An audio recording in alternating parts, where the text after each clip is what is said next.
my family's Italian wedding soup. I've already made the chicken broth, but if you'd like to make it yourself, I can tell you, and I have a recipe that you can get at my website.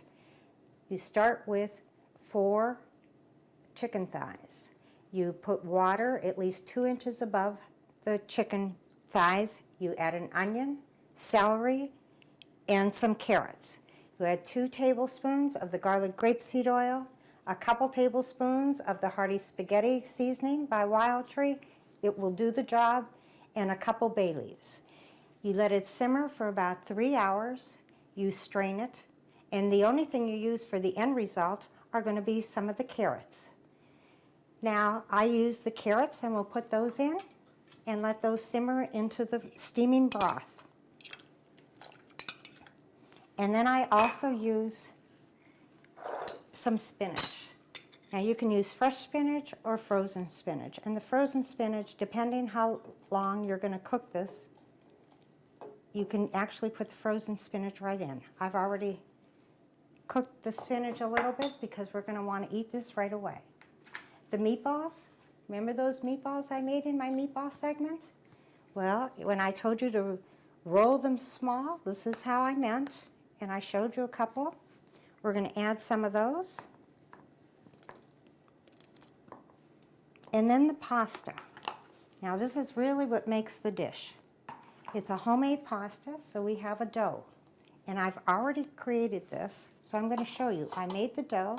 I have a recipe. It takes an egg, about 1.5 cups of flour, just some grapeseed oil, and some water. And I just grate this. And I get this type of a texture. And then I boil water, add that to it, and voila, we've got the pasta to put in to our wedding soup.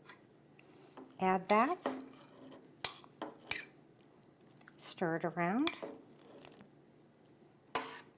and you've got homemade wedding soup.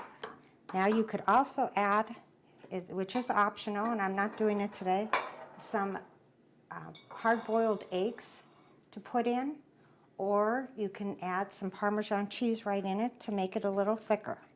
But this is really the way I like it. So we're just going to scoop some of this up.